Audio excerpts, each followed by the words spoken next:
Welcome back for more Reddit story videos. Today we have several entitled parent stories for you to enjoy. As always, don't forget to share and like if you enjoy these videos. Without further ado, here we go.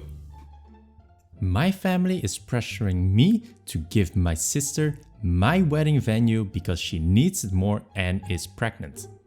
Part 1. My fiance and I have been together for 8 years and engaged for 3. I was doing my PhD program and was juggling planning the wedding. My fiance took much of that work, but it was perfect because our dream venue was booked till after my graduation. So what we did is book our dream venue 3 years in advance. It is really a beautiful venue. The only slot we got was September of this year. My sister got engaged a few months ago to her fiance. They were planning on having a spring wedding next year. They had no venue lined up, but had a few vendors lined up as well as a set date.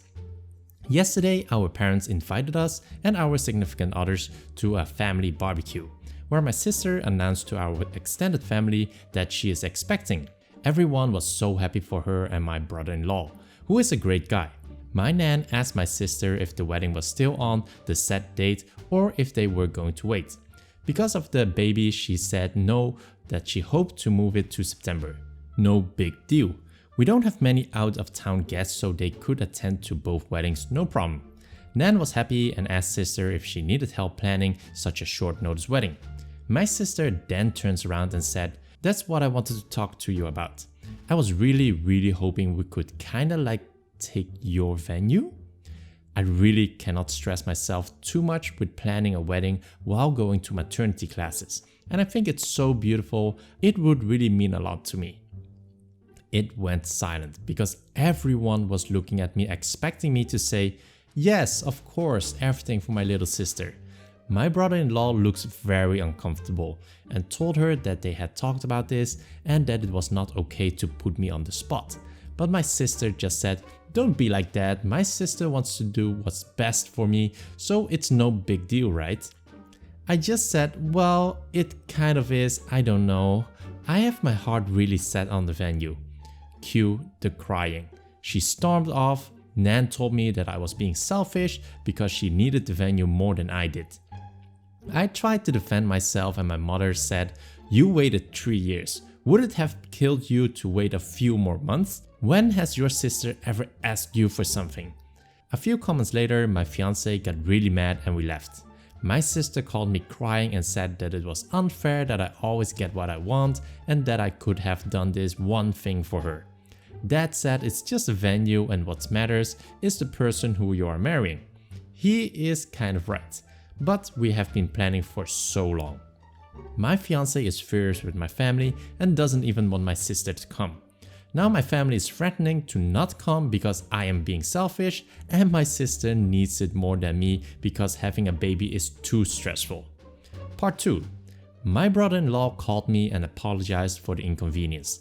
He told me he had discussed it with my sister and she had told him she would not ask.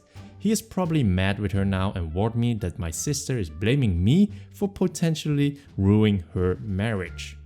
My father has sent me about 5 texts along the lines of, "I hope you're happy your sister hasn't stopped crying since yesterday," and so on and so on.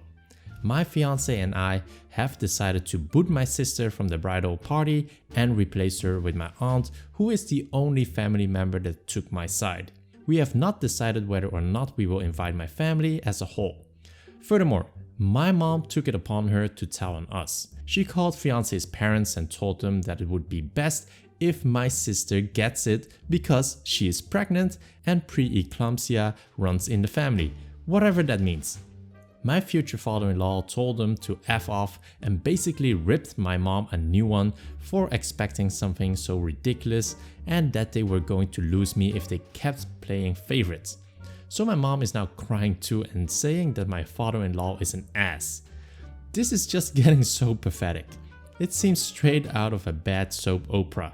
My in-laws are driving to us currently with some supper and wine and basically told me to not worry and that no matter what happens, that they will be my safety net. I cried of happiness.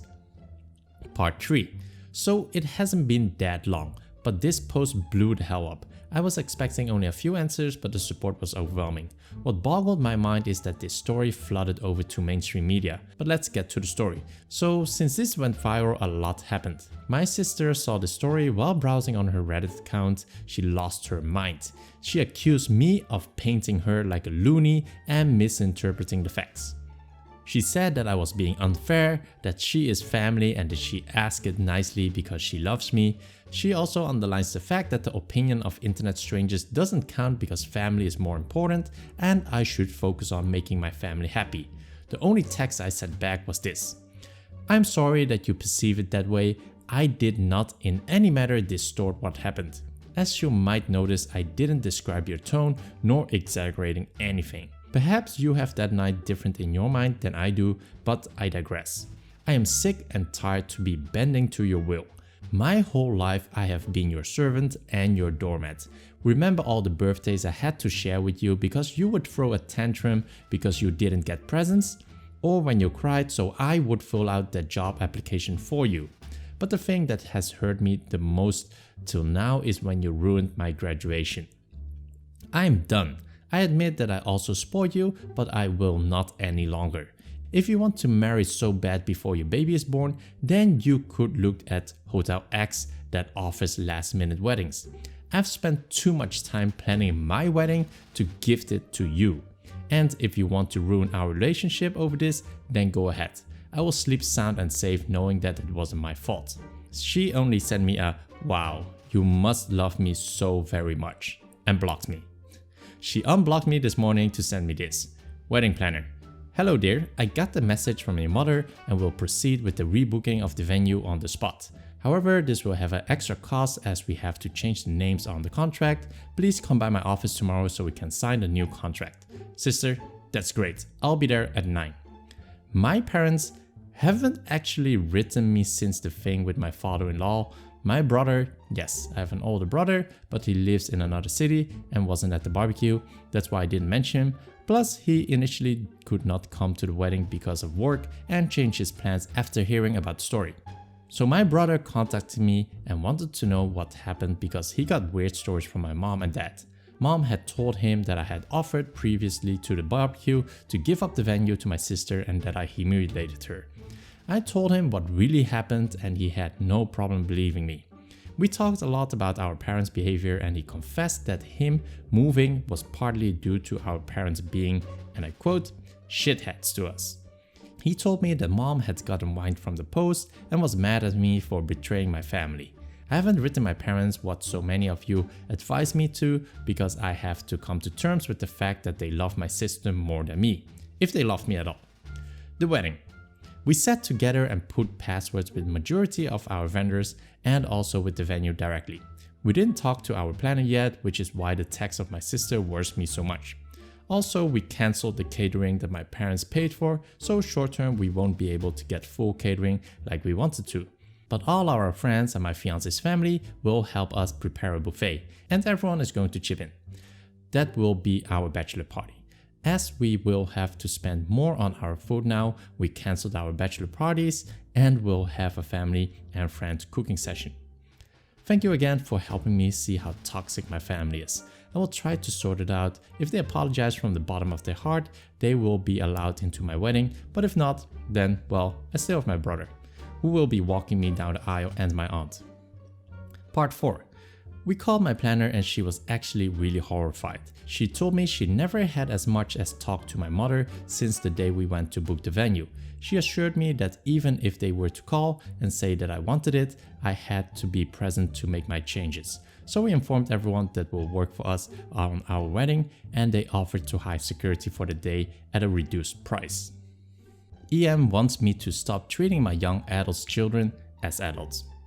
So a little backstory is in order. I have 2 young adult children living at home ages 18 and 19. They both work and go to college. I trust my kids. I trust their decision-making skills. When they graduated high school and turned 18, new rules went into place. No curfew, just call me and let me know if you are going to be out all night so I don't worry. You can call me at any time for a pickup. No questions asked, just don't be stupid and drink and drive. Yes, your significant other can sleep over or come over for the weekend, just let me know what's going on. pay a small rent during the summer when you are working full-time, and pay your part of the car insurance. You have your chores, I have mine, we all work together. I tell them if they are being assholes and they listen, in turn I listen to them. There's very little fighting or arguing in my house. This is their time to spread their wings and learn how to be a responsible adult and have me as a safety net. Lately, one of my kids' significant others has been spending a lot of time over my house. He is here pretty much all the time. 2 days ago, I got a phone call from a number I didn't recognize and I answered it. It was my daughter's boyfriend's mother. Me is me, EM is entitled mom. Me, hello? EM, you need to tell my kid he isn't allowed over your house anymore. Who is this? This is Tommy's mother. Me, I already know where this is going. Oh, Tommy's mom. I have to say you have raised a great kid. He is always polite and respectful. In fact, look, I don't care what you think about my kid. He is never at home. He isn't spending any time with me. Okay, there isn't much I can do about that. Yes, there is. Tell him he can't come over to your house anymore. I want him home. And you set a bad example for my son. Your daughter has no curfew and I am sick and tired hearing how nice it is at your house. I miss him and I want him home. Me speaking very lowly and basically growling into the phone. Are you done yelling at me? EM. I think I stunned her into silence. Me. I will take it as a yes. Do you trust the way you raise your son? What? It's a simple question. Do you trust the way you raise your son? Of course I do. What does that have to do with anything? Do you trust him to make good decisions? Yes, of course. She's starting to calm down now. Me, mother to mother, I know things are not okay at your house right now. Her husband drinks a lot. I am trying to give your child a safe place when things are not okay at your house. She starts to cut me off at this point, but I won't let her. It's not your fault. EM. Me. He throws your son out for days at a time sometimes, doesn't he? EM. Yes. I can hear her choking back the tears. Me. Do you need someone to talk to? Would you want to go out to lunch? That way you can feel safer knowing whose house your son is at and that he is safe. EM. That would be okay. We were on the phone for about an hour after that. What started out as an EM was just a scared woman feeling very, very alone. Sorry, there wasn't any righteous retribution, but I think it turned out okay. I'm going to try and get 19-year-old Tommy's curfew changed from 10 PM to midnight, and maybe he can stay over for a weekend. EM calls security on my friend because he's black. So this is an old story about 4 years ago, but it makes my blood boil still. My friend, who we will call Steven, was babysitting this family's kids while they were out. This was nothing out of the ordinary. My friend did this pretty regularly as well with the same family.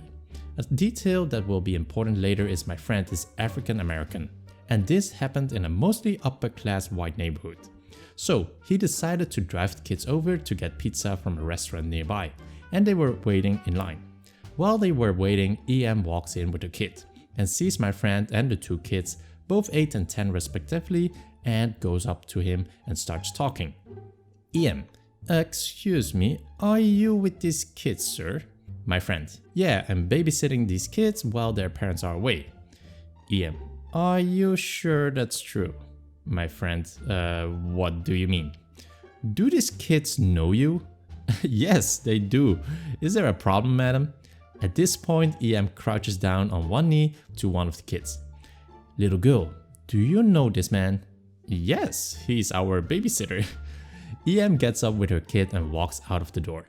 My friend and the two kids get their pizza and the two kids are eating while my friend is texting on his phone. Suddenly, a security guard walks into the door. Security guard. Sir, are you with these children? Yes, sir. Security guard. Okay, well, I got called over here because I heard someone tell me about the suspicious behavior going on. At this point, my friend just wants to leave as quickly as possible.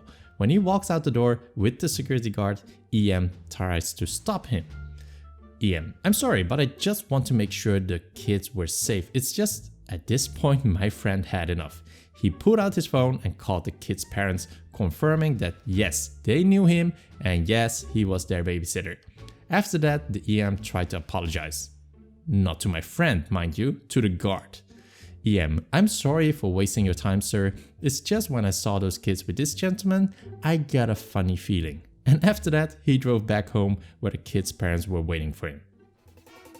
So those were the stories for today's video. If you enjoyed this video, a like would be highly appreciated. It really does help my channel out. Also, if you enjoyed this and want to stay up to date on the latest videos, then don't forget to subscribe. Thanks for listening, and I will see you in the next video.